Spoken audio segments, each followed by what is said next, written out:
Welcome to the first episode of the Cash Flowing Investments podcast. Super excited to have my friend Kyelend Gornichec on here today. Kyelend Gornichec is one of the top lenders in all of Utah. Closed about $40 million in loans this year alone. He's invested in our deals. He's underwritten our deals. We've done personal deals together as partners. He's also helped other people do deals. And we're going to be talking a little bit today about the difference between people that would be doing syndication and people that would be investing into a deal personally and taking it on their own. We'll also dive into a little bit of the red flags, the green flags between deals and people, and just talk a little bit about Kyelend's experience as an investor. So thank you for coming on today, and we're lucky to have you as the first guest. Yeah, excited to be here. So tell me, Kyelend, how did you actually get into real estate? Just quick, give me a little bit of background on yourself. Yeah, so real quick background. I mean, served a mission, got back off the mission, trying to figure out what the heck I was going to do with life. You know, my uncle, he had been a lender for a long time. So obviously that was a good channel for me to get into that. Apprenticed him for a long time, broke off, started my own business from there. And then, yeah, it's all just, that was kind of just the roots of it. Right. Just, right? And I think that's everybody's story is like, yeah, they have a connection, right? Yep. Like I envied my grandpa, right? Yeah. But right. my connection really came through an elevator at BYU. It was like this kid was getting his real estate license, introduced me to, shout out to Brian Olson, and then he was just like, you should get into real estate. Mm-hmm. And then it kind of just snowballs and we won't go into a lot of the origin story or anything like that. I want to get a little bit more pinpointed on deals, but tell me real quick, what has been one of the best deals that you've done so far? We'll start off with the best deal. One of the best deals. I mean, we did one down in Manti, which I feel like that one was like insane. We put the money in. I felt like it was almost instantly double the value. Was it not? Like that was wild. It was just so fast too. Like I think you had like parameters that were like over a year, 2 years out, and it was all done within just a few months. Yeah. Like that was like almost too good to be true. Yeah, it was a good one. That's when we found out that mobile home parks are legit. Yeah, that's like, true. Wait, that's true. There's mobile home parks that produce cash flow. We should probably look outside of Utah. Right. And then I guess what's one of the worst deals that you've done? Oh man, one of the worst deals. I mean, I haven't had like, obviously we do our vetting a little bit different on our stuff. So like the worst deal is like the deal that I feel like I broke even on, or like maybe, that way. I said we had one down in southern Utah that we did a flip on, right? And that one, it wasn't even bad. It just was stressful. I guess I'll put it that way. Because what happened on that one? It was the market totally flipped. It was right in the height when everyone was buying. What was it like? It was what year was that? 21. 21. Yeah, it was like rates were like screaming good, and then all of a sudden everything started going up and up and up and up in price. Not in price, the interest rate, which made it so like all the buyers just like evaporated. It was crazy. And it was hard to do a flip because I mean, one of our good friends, Dan Anderson. Yeah. Hopefully he's okay with me talking about this, but he got into a build. Yeah. And at that time, everything was going up. And then when it was time to list, things weren't selling. So I'm not sure the exact time that it took to sell, but he had a hard money loan, which means it's high interest. And essentially all the profit withers away when you hold it for too long. Is that similar to what happened? Yeah, and that's the hard thing too, is like, it was just the longer you hold it, like the more like you're like, I'm gonna keep my price tag. I know where it's at. It's like you have to read the market, right? Because we were just going down, and we ended up just fire selling it. We got out. So did you end up losing any money on it, or no? We were still slightly positive. Okay. Enough worth the headache? No, but like we came out good still. And it's funny because I feel like me and you are very conservative investors. Yeah. If I ask that to most real estate investors, I'm not going to say they gamble more than us, right? But they do, right? Oh, yeah, 100%. They'll be like, hey, this could be good because of X, Y, Z. And I think there's a little bit of, you can do that a little bit more when you have more money to play with, when you have more money to lose. Yep. But especially when you're getting started, I'm not saying to have analysis paralysis, but it'd be almost in everybody's best interest to partner with somebody that has experience, and you can look them in the eye with trust and say, hey, this is my first deal. I'm not looking for a home run. I just want to have some base hits until I start making some income. And let's talk about that, actually. So, there's a lot of deals that you'll buy, and you're okay sitting on them. And I would say that the reason you're okay sitting on them is because you can put a tenant in that covers the mortgage, right? Right. So the reason that, I discourage single family investment unless it's a full-time investor is usually if you buy something, that rent's barely going to cover the mortgage. Right. Well, even in today, it's usually not going to cover it at all. Go into detail on that. Let's Yeah. say I buy a house right now for $500,000. Yeah. I'm putting down 25,000, or sorry, 25%, 100 grand. Yeah. What's my mortgage payment on that? And you're a lender, just more or Yeah. less. On 500,000, I don't know. On 400,000, we'll say. On 400,000, you're probably going to be like a $2,200 payment would be my guess. Yeah. I don't know, somewhere in that ballpark. I mean, there's things you can do to get it down. I mean, obviously it's going to range depending on taxes and insurance and what you get the rate at, right? Yep. But I mean, like, that's hard to rent, especially like where you're looking, right? So like you have to also look at the market that you're in, right? Because I know I've been seeing this a lot too, where people have like high rental prices and they're just like, yeah, it's going to rent for this, and they just keep it high forever and ever and ever. And it's like, sometimes you're better just lowering it a little bit and getting someone in it rather than just eating that mortgage payment every month. Yeah, I mean, like 1 month of vacancy could be worth it. You just lower it $200 a month, and you don't have the stress, and it's just there. It's being managed. Right. It's actually worse to have a vacant property. Oh yeah, than totally. to have somebody in it, even because the utilities are off. Yep. Right. You don't know if there's a fire, it might fully burn down. Right. Yeah, that's true. And I know a lot of people are like, oh, but you got insurance. But the reality is, if you use an insurance policy, what happens? All your premiums go up. And they all go up. The insurance company is going to win. Yeah.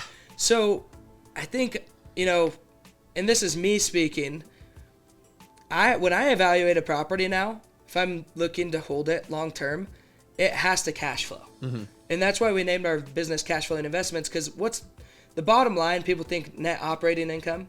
That's not the truth, right? You have your mortgage service, and then below that is cash flow. Right. And if it's not cash flowing, yes, there are times that you could buy a house, put money into it, and it's going to sell at a higher price. Right. But you have to be able to weather that storm. Well, and a lot of people right now too that are buying, like they look at it as like, and this is just because like it's new to them, right? They're trying to do their first deal. Like let's say they're buying a house, it's $2,500 payment, right? And they're going, yeah, well, I can rent the house for like $2,500, and they're thinking that's break even, it's a good deal. Yeah, it could be, assuming that the market's appreciating really fast and whatnot. Yeah, you can make money. What happens if, like, what about the other stuff, right? Like, what if there is an insurance claim? Like, what if there is a vacancy, right? What if there is a tenant that doesn't want to pay the mortgage, right? Or pay their rent, or, there's so many like list of repairs, like say something broke in the house, the garage door doesn't work anymore. You got to replace that. It's like, now you're really just negative across the whole thing. And that's where it's like, there's a difference on how we're vetting properties, to keep us like protected in that. Yep. Because I mean, like we're looking at the whole picture, right? It's like how much. Yeah, exactly. So, well, I wanted to ask, so when you're looking at a property to keep long term, right? Let's just say the rents are, a couple $100 more. What are you budgeting as far as capital expenditures for future repairs, maintenance, future AC, future roof? What do you usually tell people? It depends on where it's at, I would say, because like if you're in an area that's a little bit less populated, right? Like I also want to budget like vacancies, because it just seems like in those areas, like everything just sits just a little bit longer. And I don't know why it is, but it also feels like subcontractors to fix anything take that much longer too. It just feels like no one's rushed ever. Yep. I don't know, maybe you get that vibe too. But on stuff that's like, so if it's in the city, I don't factor, like if it's like, center of Provo, right? I don't factor vacancy as much, right? Because it's going to rent out, right? It's going to be pretty quick to put someone in there. But it also depends on the age of the home. Like say you're buying like those 1950 homes, like you're going to have plumbing, you're going to have all that stuff. So if I can't cash flow it, like, I don't know, at least a couple $100 a month. There's so many things looking into it, right? I know it's a loaded question, it's loaded, right? Yeah. So yeah, that's a tough one. I think even for new construction though, fair to say you probably want to take 10% of your rents. Say it's renting for $3,000 a month. Yeah. You want to at least budget $300 a month to a rainy day savings pot. Oh yeah, totally. Because people think, everything's brand new. Yeah. But if you're holding it long term, in 7 years, a hot water heater could break. And it's no longer warranted by the builder, Correct. So. Or you could have, let's be honest, people will lie to you about pets. Come in, ruin the carpets. Eventually, if it's older, you got to think about things like the roof or the HVAC system, settling on the foundation for properties that are over than 30 years old. sometimes even quicker. Yeah, sometimes right? quicker. But, all right. Well, curious to know, you obviously help people fund a lot of deals on their own. Mm-hmm. And they'll come to you, and I think the biggest thing that people ask is, how do I get started, right? Yeah. And a lot of people have a lot of money, right? They're business owners where they might have $1 million to get started. Yeah. And then a lot of people might have 20,000, right? When would you suggest that somebody does go into a syndication, or somebody goes and says, hey, let's go do a deal on my own? Yeah. Yeah, that's actually a really good question. So, I mean, like, it kind of depends on the person's scenario. Like, say someone hasn't ever owned a home before, right? And actually, sorry. Yeah. I do want to tell the audience what the difference is between a syndication. Yeah. So, syndication is where you might come in with $100,000 on a $5 million project, and you own, 5 or 6%. You're coming as a passive investor, right? So you're investing in a real estate. It's being managed for you. You're getting all your taxes done by the management group, and it's pretty hands off. When I'm talking about going on your own, it may be with one partner, your dad, your brother, maybe on your own. Right. But it's essentially you being the operator. Yeah. Right. So just want to distinguish those. When would you suggest somebody getting started? Hey, go into a syndication or go on your own. And this is like as for an investment, right? This isn't something they're just going to live in. Yeah, exactly. We're strictly investments. They're either going to go to a flip or a duplex. Yeah. Something on their own, or they're going to invest long term into a syndication. Yeah. Yeah, that's fair. Because I think if someone doesn't have a home, buy a freaking home, right? Yeah. That's like the first stepping stone, right? When would you buy a home? Actually, go a little bit on. Let's go into detail on that. When would it be a good idea to buy a home? If you don't have one, like for your first one, right? So like that way you can at least start, investing in real estate, because it's hard to say like this is, people don't love this, but like your first home is an investment, but it's really a liability. Like, who's making the mortgage payment? You are. Yeah, exactly. There's no tenant in the house, so it's a liability every single month, right? Would there be any time that you'd say, hey, don't buy a personal residence? I mean, yes and no. Like, sometimes it depends on kind of the person's scenario. Like, if they just, okay, for example, like a trucker. Okay. Sometimes truckers are always on the road, and they don't have the time, effort, or energy to manage the property on their own, right? They can't cash flow on the property on their own. They can't really do anything on their own, right? That makes sense. In that scenario, it's better to invest, right? Because at least they can make a positive return on it. But like for most people, like, if they're going to buy a house, it seems like a lot of people, younger guys, buying a house and they want to, let's say they're not married, right? And they want to rent out per room. Great. Absolutely. Yeah. I agree. Like, are you still going to be paying the same as rent, if not more or less? Yes. Right.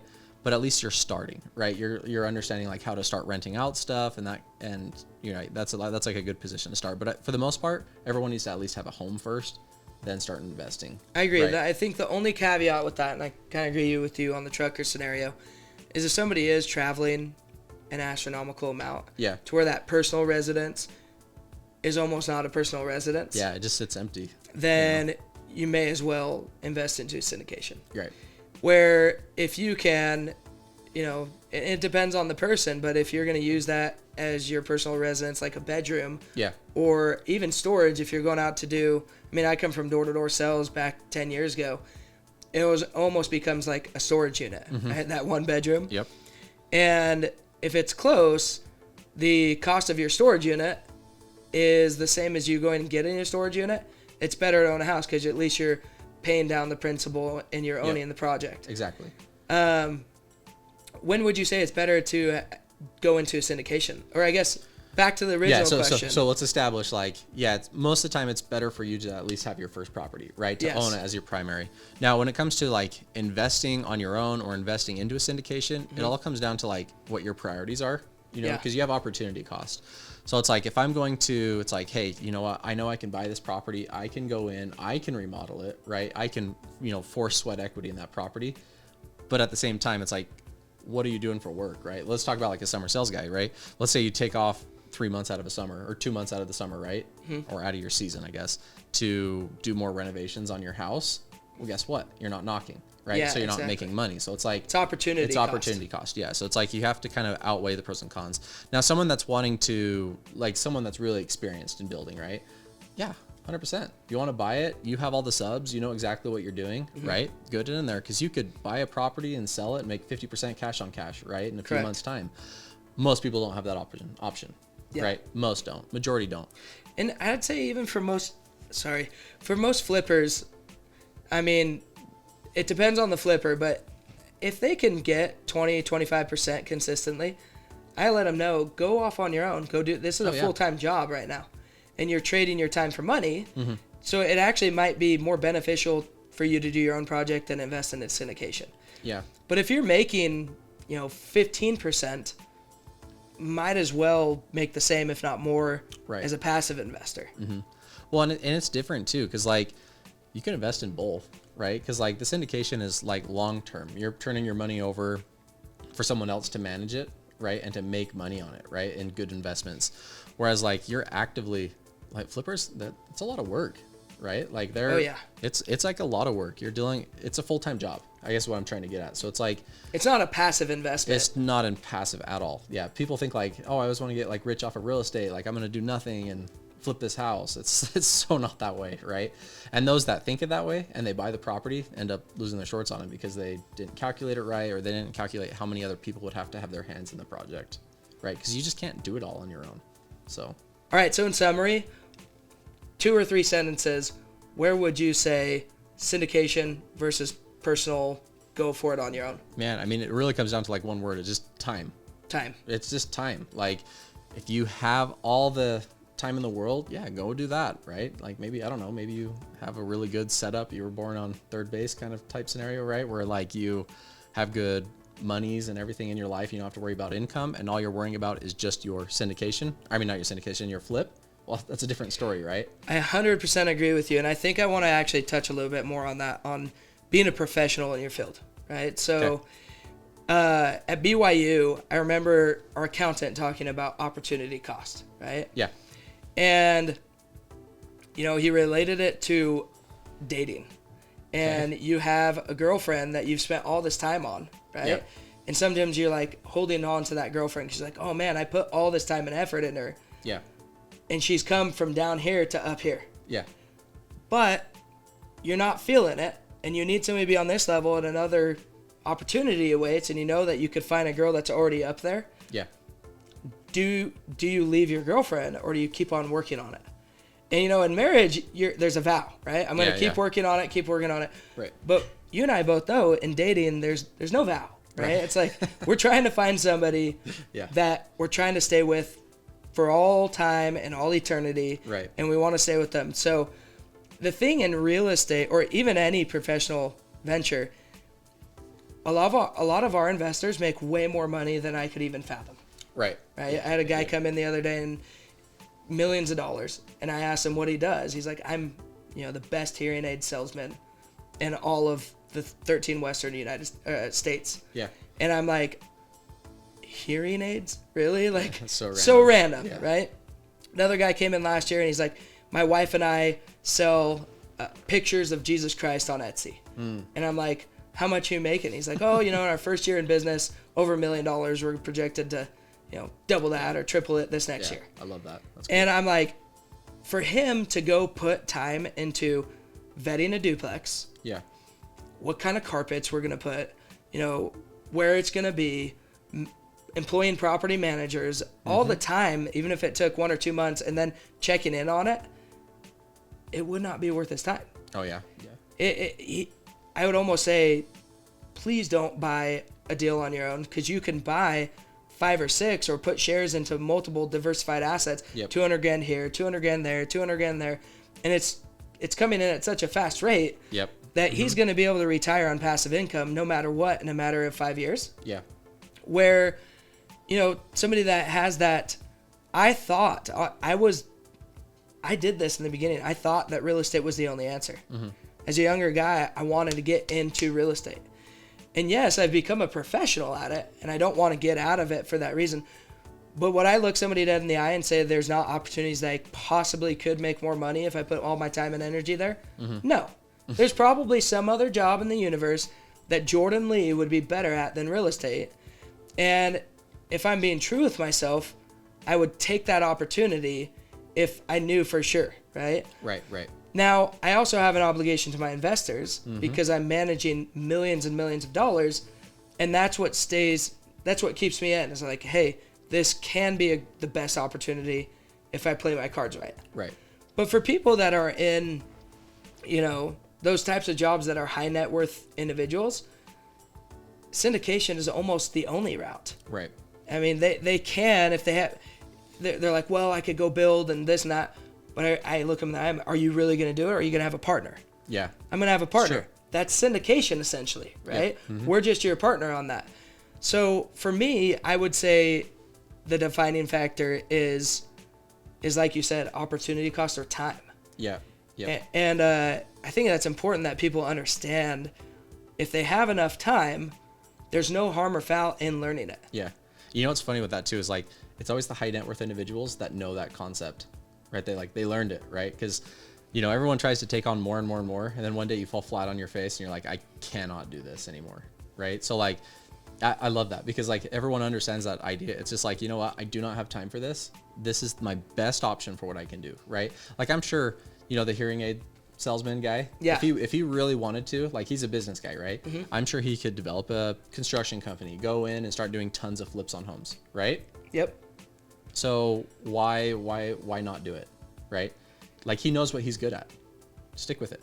Right. Yeah. He knows what's working for him. Like, so invest, right? Invest that money into the syndication, stay in your lane, right? And you stay in your lane. Like, you know what you know, right? He knows what he knows.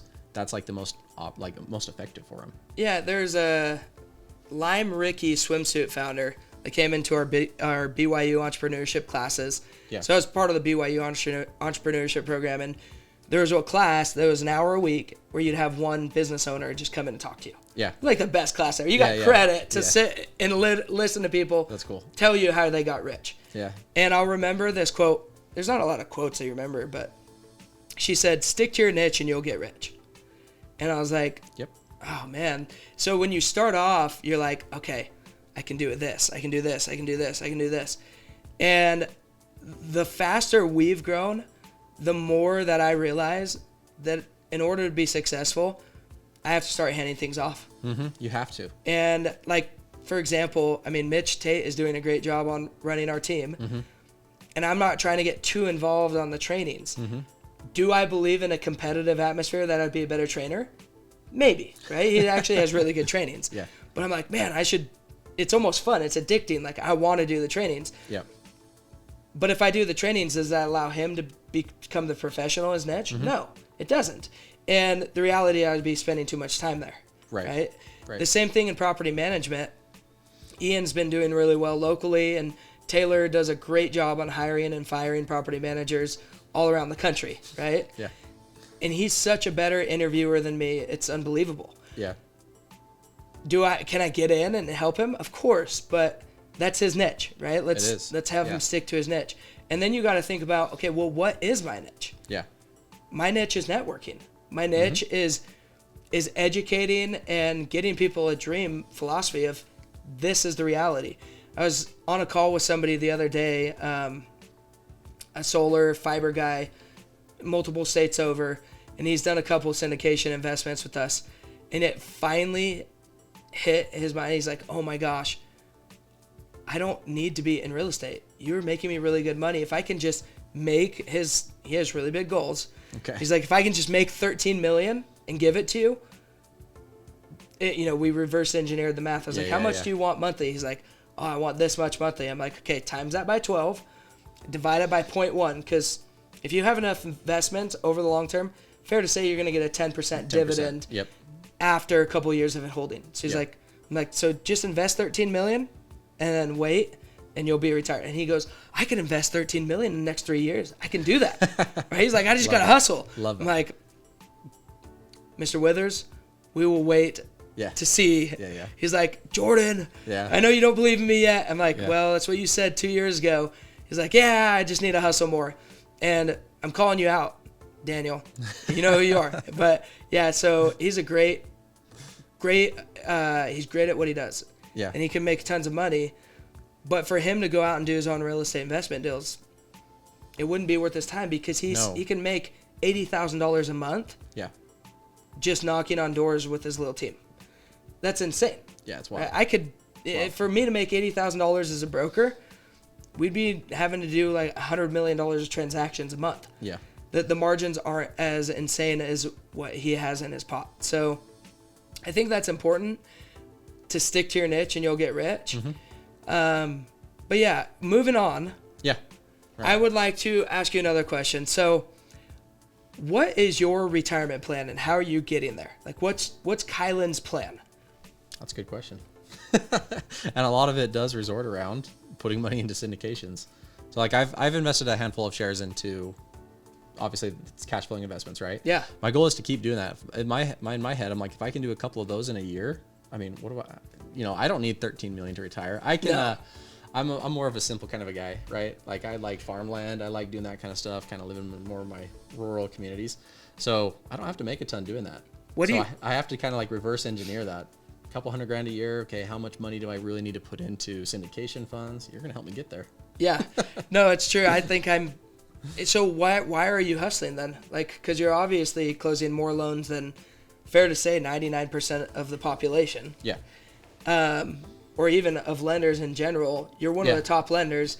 There's a hustle, there's a drive, right? When we have team meetings, you're walking in and be like, yeah, I had 32 in-person meetings or Zoom meetings this week. Yeah. Everybody else is at 6, right? So you look at Kylie, you're like, people ask me the same question, but I'm curious to know how you tick. What is driving you to do that? That's a good question. I mean, I'd like to get to that final stage before 35. Really kind of my goal. Now, doesn't mean I'll retire at 35, but I'd like to be able to have that option, right? To where it's not like a stress.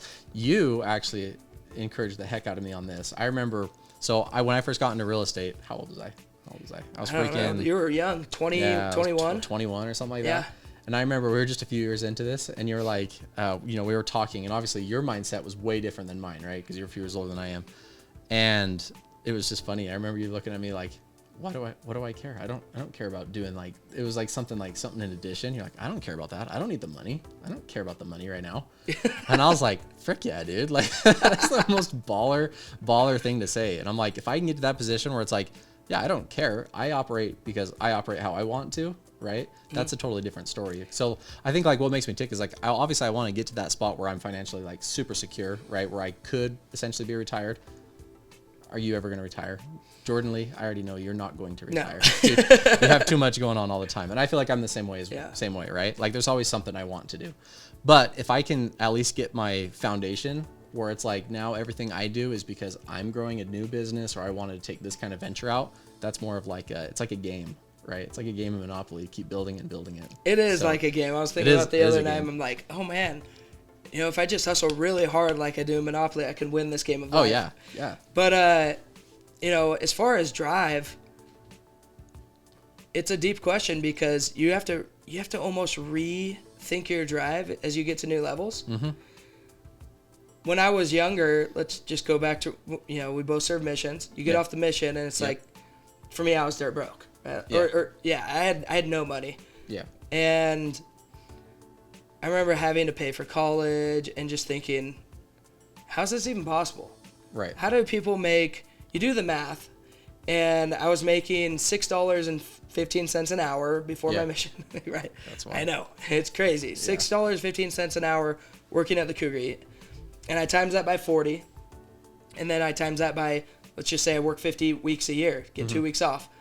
I don't even remember the math, but after you took taxes out of it, it was not even enough to cover tuition, housing, and food. And I'm like, I don't know how anybody could. Why is this even minimum wage? I can't even, as a college kid, I can't afford it. And I know a lot of people take out student loans. But the reality was you had that level to where I just want to pay for college, pay for living expenses, and pay for food, and I'll be set. Yep. And then you get to that level, and I remember after my first year door-to-door, I was able to come home and pay for a year's worth of rent, a year's worth of college, and did a massive Costco run. And I remember thinking, man, I have enough to pay for all my food, rent's paid, my phone's paid.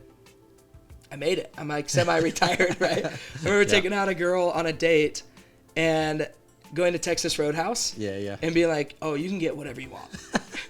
I love right? that. And you think in your mind, like, I've made it. Yeah, I have $20,000 in my checking account. Like, I don't even need it. Yep. I didn't even own a car, right? Like, I was walking to school. got a ride with her. I love that. She picked me up. And then you start thinking, you're like, okay, wait.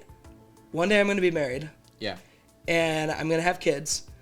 And you start, I remember going through with my buddy Eric. Yeah. And thinking, all right, what's my car payment? What's my house payment? What's this payment? And times it all by 12, right? Mm-hmm. And you go through everything. Insurance, phone, all your liabilities, food, a minimum vacation budget. Yeah. And I remember it being like, I know sounds like an astronomical amount to some people. And it did at the time to me. It was about $50,000 a month. Which, if I made $50,000 per month in passive income, which would be, 50 times 12 is $600,000 a year, then I would never have to work a day in my life. Like, I'd be able to afford everything. Mm-hmm. And then you get to 50,000, you're like, ooh, like if I spend it, I'll never up level. Yep. I got to still budget because I think I could spend $100,000 a month. That guy that's selling a house for $30 million in Alpine right now, you look at that, you're like, man, like that'd be really cool to have that. Yep. And then you look at your children, you're like, oh man, it'd be awesome to have, my daughter go to Hawaii for a random gymnastics trip and be able to have that money to afford it.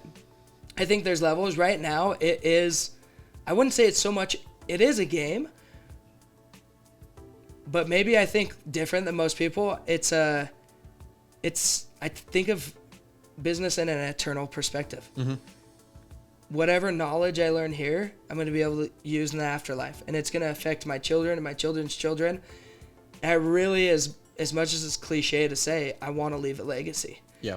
Not a legacy of wealth, a legacy of showing people that if you work hard enough and you're diligent enough, you can make anything happen. Right. Which is a different type of drive. And I think for you, I'm seeing, it is the hustle factor. Mm-hmm. You do have enough money to have your house. Mm-hmm. You own some cows, right? Yeah. Your hobbies are hunting. Yeah. You can afford it. Absolutely. But why is it that you keep on driving? Right.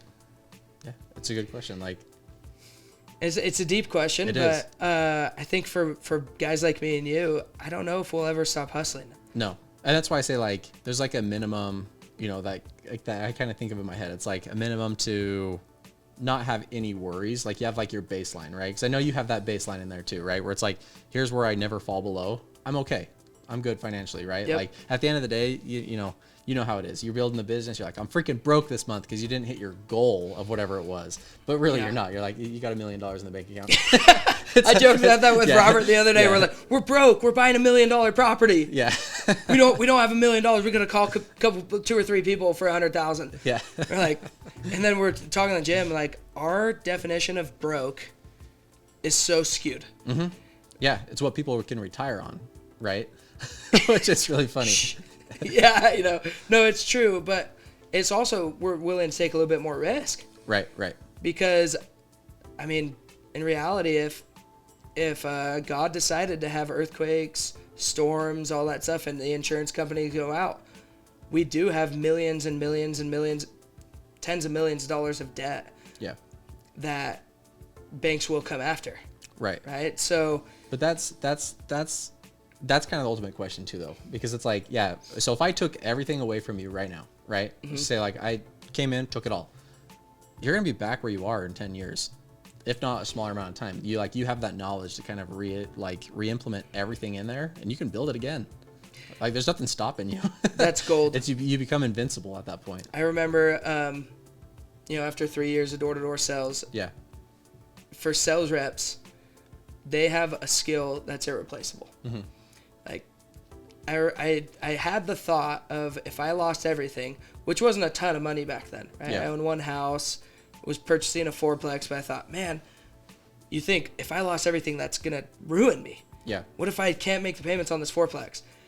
And then somebody came up to me and they're like, Jordan, I want you to close your eyes. And I was like, all right, whatever. It's like, imagine that you have nothing.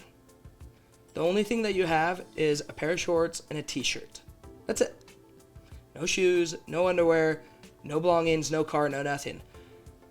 what would you do? I'm like, that's easy. I call a friend, borrow a pair of shoes, go get a badge ID, go knock, right? Like somebody's going to pay my way out to a hotel to go knock in Texas for a couple days, and 2 weeks later I have $3,000 or $4,000. Right. He's like, so what you're telling me is you have a skill set that you can provide for yourself no matter what. How many people would kill to have that stability? And then he flipped the mindset of W-2 to owner. He's like, W-2 people, they think they have stability because they're getting a stable paycheck. Yep. But what happens if they get fired? What happens in those 4 weeks that they're trying to get a job? The whole world crumbles. If they have too much debt, yes, it does. And they don't have the skill set to where they can go work for themselves. No. Yes, a lot of sales, you can either work for yourself or work for somebody else. But the truth of the matter, even if you're working for somebody else, you're still working for yourself. Yeah. Because you're getting paid commission. Right, right. Now, there are sales jobs that are, salary plus commission. Right. But that's usually for the newer sales reps. The best of the best sales reps don't want to have salary. They want to eat what they kill, right? 100%. One of my biggest business partners, Sam Taggart, wrote a book called Eat What You Kill. And it's all about having that freedom. In fact, you guys know who Grant Cardone is. He wrote a book, Sell or Be Sold, and he talks about that philosophy. It might have been 10X, but between freedom, what is true freedom? Having a skill set where you can go create your own life on a dime. So,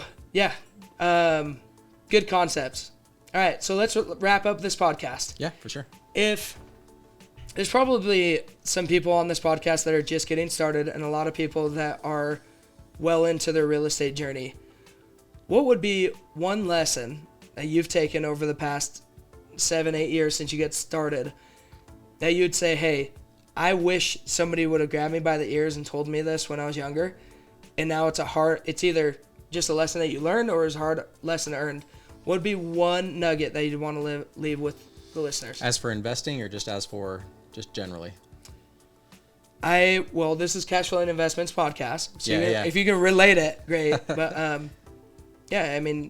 personally is fine as well if you think that's a good nugget.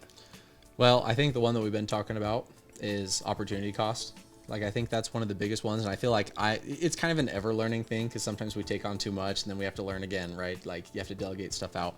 But I think that one of the biggest things is like, learn from those around you.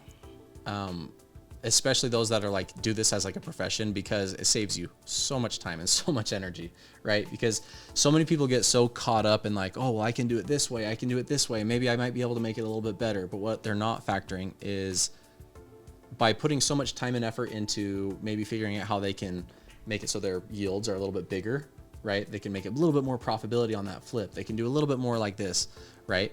They're neglecting the fact that they might have a business that they may be operating that is suffering because they're taking so much time to make this look a little bit nicer, right? Trust others. Find the people that you like to work with them. Like, that's the largest thing, is like, invest the money that you have in people that you trust. Like, I'd say one of the biggest things here too is like, obviously, like, you were starting the business, right? You were growing. Like, we got to know each other way back when, right? You didn't have any of this business going. You didn't have real estate going, right? But the biggest thing is like, you invest in people, right? Like, I'll give you my money all day long because I know you're not going to lose. Like, that's kind of how I look at it, right? The way that you run your business, you run it tight. I know how you operate, know how you run the numbers. I trust you, right? That's the safest place to put my money. So you're saying find people that you trust. Yeah. And let them do what they do best. It all goes into opportunity cost. It saves you so much time. Yeah. Yeah. And that's gold. And, one thing just to add on, just a thought that I had, is when a lot of times we look for people that we trust and we expect them to be our mentor. Yeah. And the reality is, I don't look for mentors unless I can bring value to them nowadays. So if I can trust them, I'm going to say, hey, go be my operator. If I really do want them to mentor me and get into real estate, you also have to figure out what you're willing to give up. If you're willing to serve them, if you're willing to do something for them, because, a mentor can come in multiple ways, but there may be a time that you're going to pay somebody to either mentor you or partner with you. Yep. but it's all about opportunity cost, right? So love that. Thank you for coming on our first episode of Cash Flowing Investments podcast. Thanks for having me. It was and continue to do deals together. And if you guys want to reach Kyelend, he is a local lender here in Utah. So Kyelend, what's the best way to get in contact with you? Yeah, absolutely. I mean, we're going to put all the information down below, so just feel free to look at that and contact me, whatever your preferred method is. Awesome. We'll put the Instagram link. We'll put your email if that's fine. Yep, phone number. It's great. Phone number? Yeah. Perfect. Well, again, thank you for coming on the show, Kyelend. If you guys like this episode, if you want content on how to invest, how to grow your business, how to get appreciation, and how to grow cash flowing investments, then like and subscribe, and we'll see you next episode.